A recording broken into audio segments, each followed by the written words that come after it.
परम स्नेही मित्रों, मैं ब्रजेंद्रनाथ आपके साथ फिर जुड़ रहा हूं। मैंने 3 दिन पहले चर्चा की थी कि मेरी पुस्तक छूटता छोड़ अंतिम मोड़ का लोकार्पण होने जा रहा है। अब उसका दिन निश्चित हो गया है। यह लोकार्पण 6 जून शनिवार को तुलसी भवन बिष्टुपुर जमशेदपुर के ऊपरी तल पर स्थित मानस सभागार में 4:30 बजे होने जा रहा है। इस पुस्तक के बारे में मैंने उस दिन चर्चा की थी। इस पुस्तक में एक प्रेम कहानी पनपती है जो इंग्लिश शिक्षिका और हिंदी शिक्षक के बीच में पनपता है। इस पुस्तक के बारे में विशेष चर्चा उस दिन होगी, लेकिन उस दिन एक ब्रोशर भी वितरित होगा जिससे मैं दिखा रहा हूं। इस ब्रोशर के प्रथम पृष्ठ में तो लोकार्पण के बारे में बताया गया है। इस ब्रोशर के दूसरे पृष्ठ में पुस्तक की संक्षिप्त कहानी है और नीचे पुस्तक का लिंक है जिसे आप डाउनलोड कर ई बुक के रूप में पढ़ सकते हैं अमेजन किंडल पर।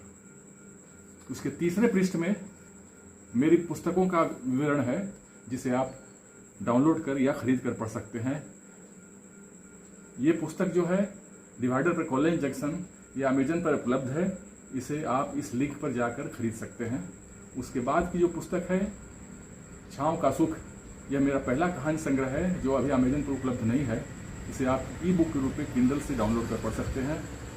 उसके बाद की पुस्तक जो है वो कोरोना कनेक्शन है, जो कि 2020 में फैले कोरोना के संक्रमण पर लिखी गई है। ये चीन की पृष्ठभूमि पर यह कहानी लिखी गई है। और उसके बाद कौंध एक कविता संग्रह है जो ई बुक के रूप में प्रकाशित हुआ है। उसके बाद और कितने तीखे मोड़ या महापुरुष या कापुरुष उपन्यास का प्रीकर्सर है। और उसके बाद महापुरुष या कापुरुष उपन्यास है। उसके अंतिम पृष्ठ पर तुम्हारे झूठ से प्यार है मेरा कहानी संग्रह जो 2023 में प्रकाशित हुआ था, उसे आप किंडल से डाउनलोड कर पढ़ सकते हैं। और माँ की मेहंदी सीजन 1 ये कहानी, ये भी उपन्यास है जो अमेजन किंडल से डाउनलोड कर पढ़ा जा सकता है। उसके पृष्ठ अंतिम में मेरे बारे में या मेरी उपलब्धियों के बारे में संक्षिप्त विवरण है। तो ये सारी सूचनाएं मुझे देनी थी। आप मेरी पुस्तक का लोकार्पण होने जा रहा है 6 जून को तुलसी भवन के मानस सभागार में। आपने सुना, बहुत बहुत धन्यवाद।